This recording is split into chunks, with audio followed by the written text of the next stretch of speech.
ಕಾಂಗ್ರೆಸ್ ಮನೆಯ ಅಧಿಕಾರ ಹಸ್ತಾಂತರದ ವಿಷಯಕ್ಕೆ ಸಂಬಂಧಪಟ್ಟ ಹಾಗೆ ರಾಮನಗರದ ಶಾಸಕ ಇಕ್ಬಾಲ್ ಹುಸೇನ್ ಮತ್ತೆ ಹೇಳಿಕೆಯನ್ನು ಕೊಟ್ಟಿದ್ದಾರೆ. 2.5 ವರ್ಷ ಆಗಿದೆ, ಅವರಿಗೆ ಅವಕಾಶವನ್ನು ಮಾಡಿಕೊಡ್ಬೇಕು ಅನ್ನೋದಾಗಿ ಹೇಳಿದ್ದಾರೆ. ಡಿಕೆ ಶಿವಕುಮಾರ್ ಪರವಾಗಿ ಮತ್ತೆ ಇಕ್ಬಾಲ್ ಹುಸೇನ್ ಬ್ಯಾಟ್ ಬೀಸಿದ್ದಾರೆ.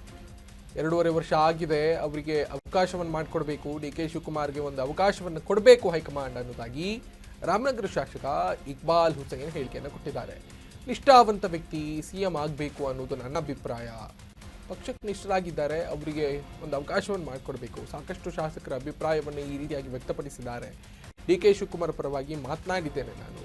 ಅವರ ಹೋರಾಟ ಶ್ರಮಕ್ಕೆ ಬೆಲೆಗೆ ಸಿಗಬೇಕು. ದೇವರಾಜ ಅರಸು ಅವರ ಬಳಿಕ ದಲಿತರ ಪರವಾಗಿ ಶೋಷಿತರ ಪರ ಸಿದ್ದರಾಮಯ್ಯ ಅಳಿಲು ಸೇವೆ ನೋಡಿ.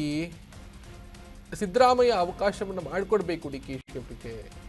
ದೇವರಾಜ ಅರಸು ಅವರದ್ದು ಒಂದು ಅಧ್ಯಾಯ ಆದರೆ ಸಿದ್ದರಾಮಯ್ಯನವರು ದೇವರಾಜ ಅರಸು ಅವರ ಮುಂದೆ ಒಂದು ಸಣ್ಣ ಸೇವೆ ಅಷ್ಟೇ ಅನ್ನುವ ರೀತಿಯಲ್ಲಿ ಇಕ್ಬಾಲ್ ಹುಸೇನ್ ಮಾತನಾಡಿದ್ದಾರೆ. ಡಿ.ಕೆ.ಶಿಗೆ ಒಂದು ಅವಕಾಶವನ್ನು ಮಾಡಿಕೊಡ್ಬೇಕು, ಈ ಅವಧಿಯಲ್ಲಿ ಡಿ.ಕೆ.ಶಿ ಸಿಎಂ ಆಗಬೇಕು ಅನ್ನೋದಾಗಿ ಇಕ್ಬಾಲ್ ಹುಸೇನ್ ಮಾತನಾಡಿದ್ದಾರೆ.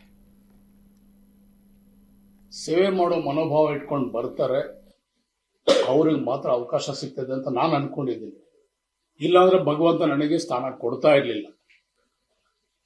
ನನಗೂ ರಾಜಕಾರಣದ ಒಂದು ಕುಟುಂಬದ ಇದರಲ್ಲಿ ಹಿನ್ನೆಲೆ ದೇವೇಗೌಡ ಕುಟುಂಬಕ್ಕೂ ಅಧಿಗಜಾಂತರ ಇದೆ. ನಾನೊಬ್ಬ ಸಾಧಾರಣ ಮನುಷ್ಯ. ಎಲ್ಲರೂ ಕೂಡ ಪ್ರಧಾನಮಂತ್ರಿ ಆದವರು, ಮುಖ್ಯಮಂತ್ರಿಗಳಾದಂಥವರು. ಆ ರೀತಿ ಅವರೆಲ್ಲ ಲೆಕ್ಕ ಹಾಕೊಂಡ್ರೆ ನನಗೆ ಸೇವೆನೇ ಸಿಗೋಕ್ಕೆ ಅವಕಾಶನೇ ಇಲ್ಲ ನನಗೆ. ಸೊ ಆ ರೀತಿ ಎಲ್ಲ ಏನೂ ಇಲ್ಲ ಸರ್. ಯಾರಿಗೆ ಆಸಕ್ತಿ ಇದೆ, ಯಾರಿಗೆ ಸೇವೆ ಮಾಡೋ ಮನೋಭಾವ ಇದೆ, ಅವ್ರಿಗೊಂದು ಅವಕಾಶ ಇದೆ ಅಂತ ನಾನೇ ಉದಾಹರಣೆ. ನನ್ನ ಶಾಸಕ ಸ್ಥಾನನೇ ಒಂದು ಉದಾಹರಣೆ ಅಂತ ನಾನು ಅನ್ಕೊಂಡೆ.